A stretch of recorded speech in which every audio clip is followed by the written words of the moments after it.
Maximilien, salut, Salut. bienvenue à toi sur cette chaîne qui s'appelle Drapeau Blanc. Et donc une chaîne qui, comme son nom l'indique, est là pour offrir la parole aux gens et permettre à toutes les opinions de s'exprimer sans haine.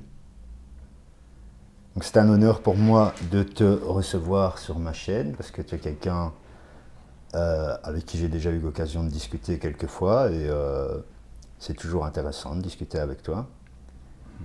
Donc on va Merci. essayer d'en faire profiter d'autres.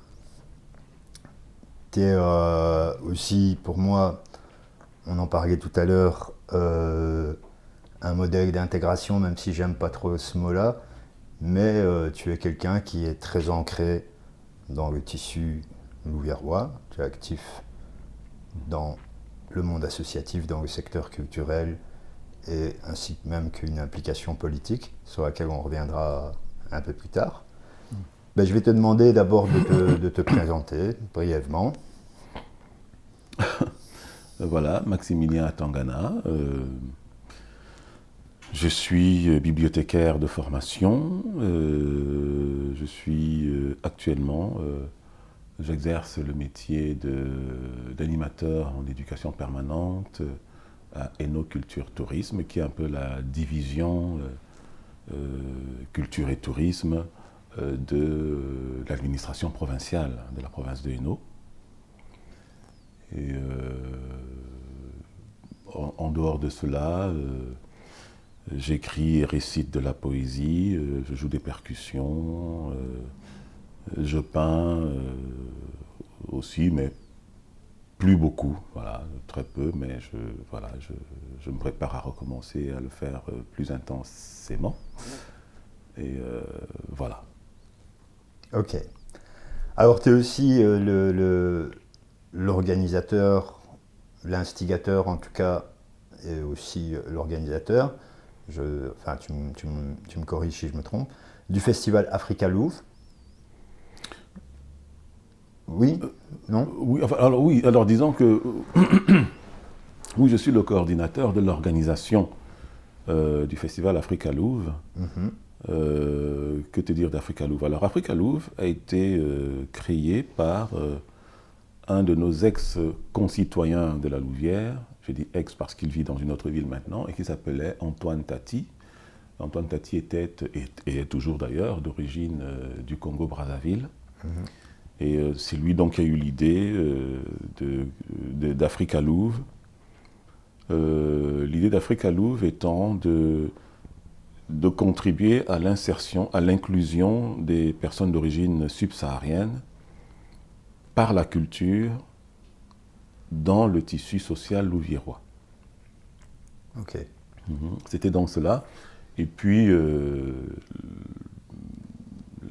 Conseil consultatif louviérois des citoyens du monde, qui est lui-même une instance consultative donc chargée de faciliter cette inclusion des personnes d'origine étrangère en général, a décidé d'assumer cet événement et de m'en confier la coordination.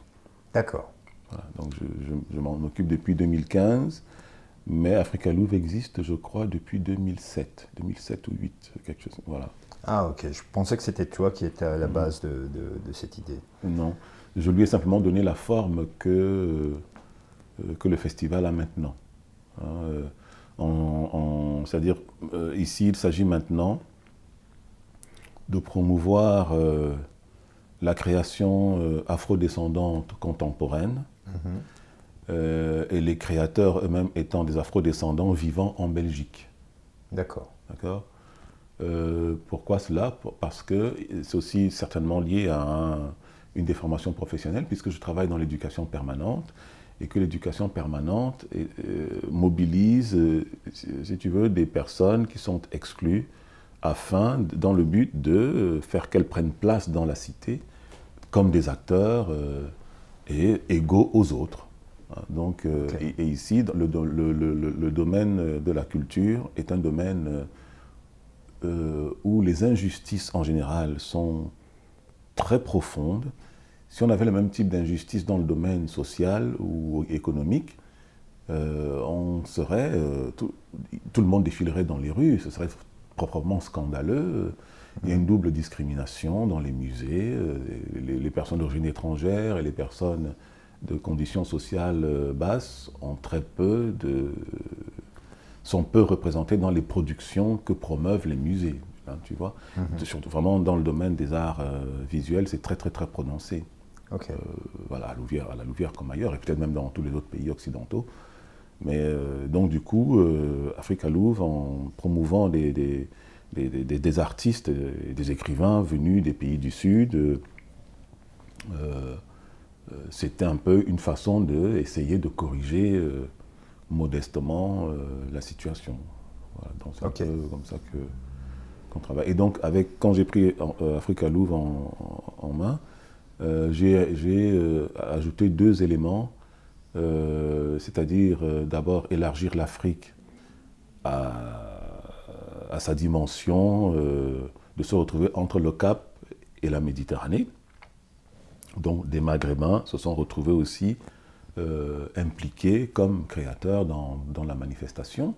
Et ça a été l'occasion, par exemple, de faire savoir que, bon, à titre personnel, je le savais déjà, mais de faire savoir que tous les Maghrébins ne sont pas des Arabes et que tous les Maghrébins ne se présentent pas comme Arabes, et qu'il y a des artistes qui promeuvent l'idée que nous sommes des Berbères, peut-être des Arabo-Berbères, mais nous sommes certainement des Berbères, et donc qui, dans leur création, rendent compte du fait d'être Berbères, et en lutte culturelle pour s'affirmer dans une zone géographique que l'on qualifie le plus souvent couramment d'arabe. Ouais. Tu vois. Ouais. Et donc, on a eu comme ça Makoto Kali et bien d'autres encore. Dema la dernière fois, pour ne parler que du Maghreb. Et puis, on a eu un slammer de Morlanway qui est venu faire une performance la dernière fois. Voilà. Et puis donc, premier élément donc ajouté à l'élément subsaharien, le Maghreb. Puis le deuxième élément, c'est la Wallonie, c'est-à-dire la Wallonie pour sa culture endogène. Donc la culture d'expression wallonne, si je puis dire comme ça, qui est elle aussi marginalisée par rapport à la littérature notamment d'expression française. Ouais. Quand tu es wallon, et que tu voudrais un jour qu'on te qualifie de grand écrivain, il vaut mieux que tu le fasses en français. Hein, je n'ai jamais entendu personne présenter, dire « Ah tiens, un tel est un grand écrivain », et alors qu'il n'écrit pas en français, dans cette partie-ci du pays. Et donc, ici à la Louvière, nous avons des acteurs qui promeuvent la langue locale endogène et qui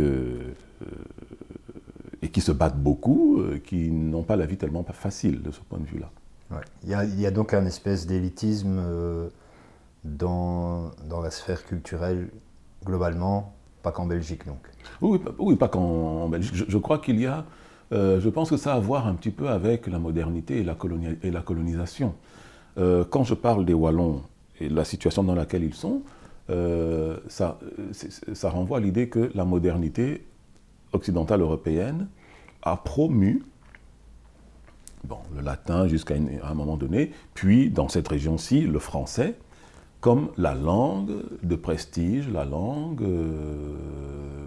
de la domination aussi, et toutes les autres langues se sont vues plus ou moins marginalisées et se retrouvent un peu dans une sorte d'obsolescence programmée.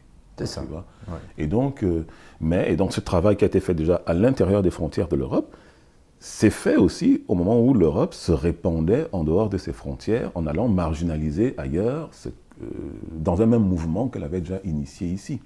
Tu vois.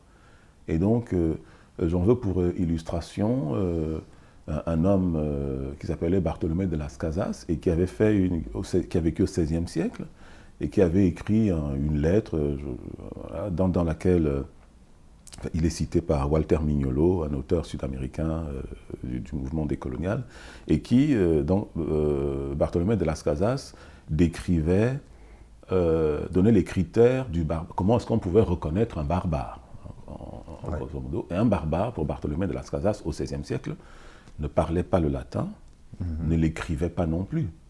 Et donc, tu vois donc que quelqu'un qui était illettré au XVIe siècle était donc un barbare. Et tu vois quand même un peu le sort qui est fait aux illettrés aujourd'hui. C'est le même, c'est-à-dire que c'est des gens qui n'ont pas droit de citer, c'est-à-dire que c'est des personnes qui sont obligées c'est-à-dire ils sont considérés comme s'ils ne parlaient pas, alors qu'ils parlent peut-être autre chose, hein.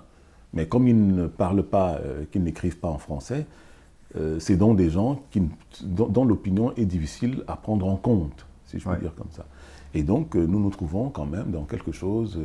je ne sais pas si le mot élitiste est juste pour parler de ça, parce qu'au fond, quand on parle d'élitisme, communément, on se dit qu'il y a quelque chose de supérieur qui est défendu par les dominants, et voilà, alors que les plus autres sont trop faibles pour défendre ce qu'ils ont.